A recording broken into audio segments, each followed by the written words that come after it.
Hello friends, आप आए हैं गीताज़ किचन में। गीताज़ किचन में आपका बहुत बहुत स्वागत है। दोस्तों, जैसा कि आप जानते हैं कि गर्मियों का मौसम शुरू हो चुका है और आजकल बाज़ार में खरबूजा बहुत ही ज़्यादा मात्रा में आ रहा है। अगर आप बाज़ार में खरबूजे के बीज लेने जाते हो, जिसे कि हम मगज़ भी कहते हैं, बहुत ही महंगे मिलते हैं। तो क्यों ना गर्मियों के मौसम में, जबकि खरबूजा जो है बहुत सस्ता और बहुत ही ज़्यादा मात्रा में बाज़ार में आया होता है, तो उनके बीजों को निकाल के उन्हें स्टोर कर लें। तो बीजों को कैसे सुखाया जाता है, कैसे स्टोर किया जाता है, उसका तरीका मैं आपको यहाँ पे बताने जा रही हूँ। तो चलिए शुरू करते हैं। तो यहाँ पे हमने खरबूजा लिया है। आप जैसे कि आप रोज़ खरबूजा खाते हो या फिर कभी कभी भी लाते हो, 2-3 खरबूजे के बीज जो हैं आप निकाल लिए और उसे एक बाउल में रख लीजिए, जैसे कि मैं आपको करके बता रही हूँ। तो इस तरीके से मैंने खरबूजे को काट लिया है और इसे मैं एक बाउल में निकाल लेती हूँ। आप चाहे तो इसे पीसीज में भी कट कर सकते हो, आप चाहे तो हाफ खरबूजे के बीज भी इस तरीके से चम्मच की सहायता से या कलछी की सहायता से निकाल सकते हो। तो इस तरीके से मैंने खरबूजे के बीजों को निकाल लिया है। अच्छे से सारे साफ कर लीजिए इस तरीके से, और इसी तरीके से बाकी के खरबूजे के बीज भी निकाल लेती हूँ।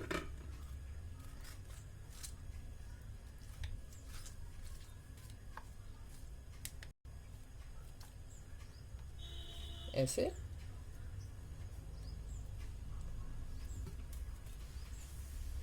और यहाँ पे मैंने हाफ खरबूजा जो कट किया हुआ है उसे भी ले लिया है। इस तरीके से हम बीच में से कलछी की सहायता से आराम से इन सारे बीजों को निकाल लेंगे।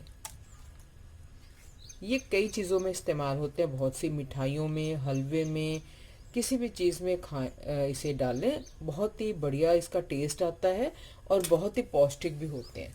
तो क्यों ना गर्मियों के मौसम में ही इसे निकाल के सुखा लें। बहुत ही इजी मेथड होता है। तो अब हमने खरबूजे के बीज को एक बाउल में निकाल लिया है। यहाँ मैंने एक ही खरबूजे के बीज लिया है। आप चाहें तो इसमें 2 या 3 खरबूजे के बीज आप डालिए, यानी कि ज़्यादा से बीज हो जाएंगे तो आसानी रहेगी। और इसमें हम अब पानी डाल देंगे। तो इसमें करीबन मैं 2 कप के करीब पानी डाल रही हूँ। अच्छे से भिगो देंगे ताकि जो बीज है गुद्दे में से अच्छे से निकल आए और थोड़ा सा सॉफ्ट भी हो जाए, यानी कि गुद्दा जो है सेपरेट हो जाएगा। और इसे हम करीबन 7-8 घंटे इसी तरीके से रखेंगे, या ओवरनाइट भी आप रख सकते हो।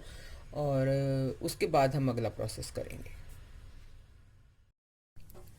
तो फ्रेंड्स, खरबूजे के बीज को पानी डाल के हमने सारी रात इस भिगो के रखा था।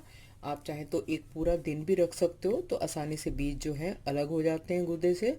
और अब हम इसे खुले पानी के नीचे रख के छलनी में डाल के हाथ से मलते हुए अलग करेंगे। तो इस तरीके से हमने यहाँ पे एक छलनी ली है। छलनी में हम बीज डाल देंगे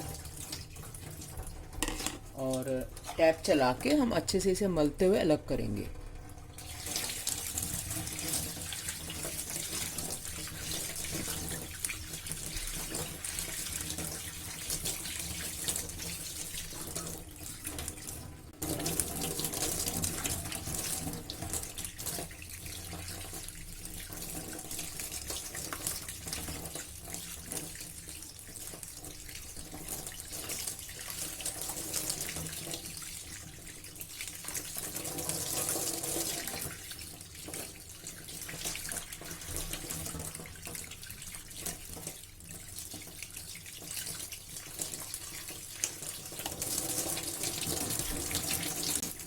तो इस तरीके से आप देख सकते हैं बीज जो है काफ़ी साफ़ हो चुके हैं।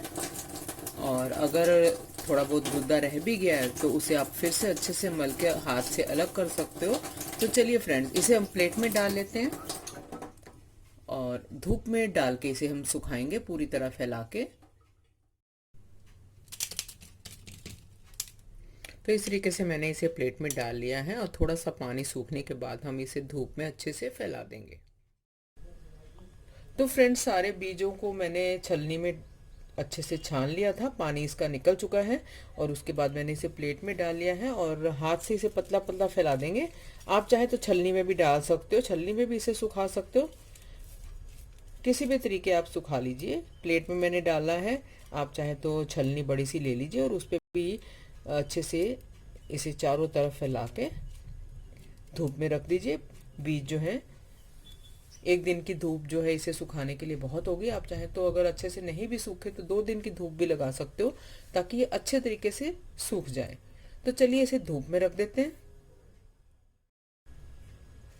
तो फ्रेंड्स, आप देख सकते हो बीज जो है हमने सुखा लिए हैं, इस तरीके के दिखेंगे। और अब हम क्या करेंगे, मिक्सी का एक जार लेंगे और इन बीजों को उसमें डाल के इसका एक महीन सा पाउडर सा बना लेंगे। यानी कि जो छिलका है वो अलग हो जाएगा।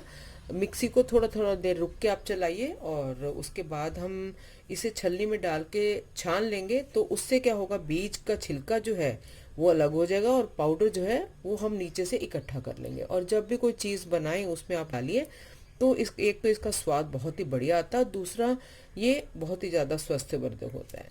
तो चलिए मिक्सी के जार में डाल लेते हैं।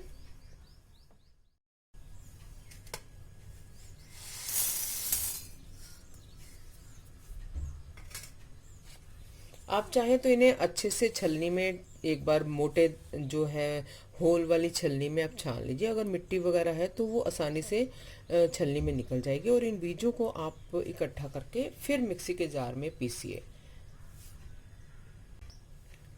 इससे आसानी से मिट्टी जो है नीचे चली जाएगी और साफ बीजों को हम मिक्सी में पाउडर कर लेंगे। तो चलिए इसे ग्राइंड कर लेते हैं। तो देखिए इसे मिक्सी में हमने रुक रुक के चला लिया है और इस तरीके का ये दिखेगा। और अगर आप चाहें तो इसे थोड़ा सा और भी बारीक कर सकते हो। और अगर आप इस तरीके का मोटा मोटा रखना चाहते हो तो उसी तरीके की आप छलनी लेके इसे छान सकते हो। तो मैंने इसे 1-2 बार और चला लिया था। और अब हमने यहाँ पे एक बड़ी सी प्लेट ली है और उसके अंदर मैंने ये छलनी डाली है और इसे थोड़ा थोड़ा करके हम छान लेंगे। छिलके अलग हो जाएंगे और इसके बीजों का जो पाउडर है वो अलग हो जाएगा। आप इसे स्टोर करके भी रख सकते हो और किसी भी चीज़ में डाल सकते हो।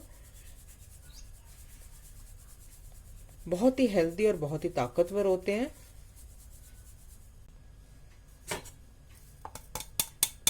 तो थोड़ा थोड़ा करके मैं छान रही हूँ। बड़ी छलनी है तो आप एक ही बार डाल सकते हो।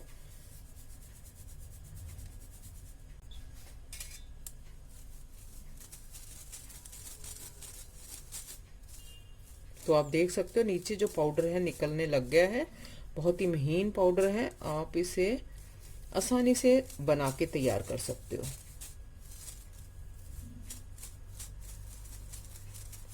तो छिलकों को हम फेंक देंगे।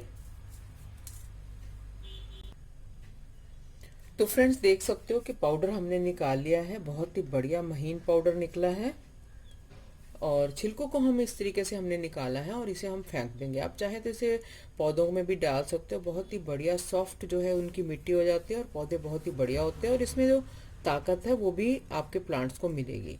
तो इसे मैं फेंकूंगी नहीं, इसे मैं प्लांट्स में डाल दूंगी। यानी कि पॉट जो है मेरे गमलों के उसमें भी डाल दूंगी। बहुत ही सॉफ्ट हो जाती है इससे मिट्टी और उनको ताकत भी मिलती है।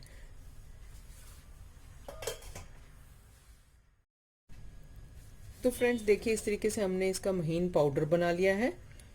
बहुत ही बढ़िया पाउडर तैयार हुआ है और इसे आप किसी भी चीज़ में डाल सकते हो। बर्फ़ी में डाल सकते हो, लड्डू में डाल सकते हो, हलवा या किसी भी चीज़ में आप डालिए। बहुत ही बढ़िया टेस्ट आता है और ताकतवर तो ये होते ही हैं।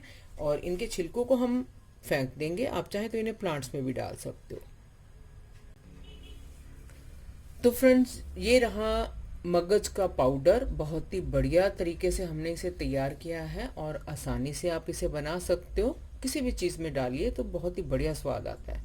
तो दोस्तों, अगर आपको वीडियो अच्छी लगी हो तो वीडियो को लाइक और शेयर कीजिए। साथ में मेरे चैनल को सब्सक्राइब भी कीजिए। तो मिलते हैं अपनी अगली वीडियो में एक नई मज़ेदार रेसिपी के साथ। तब तक के लिए नमस्कार।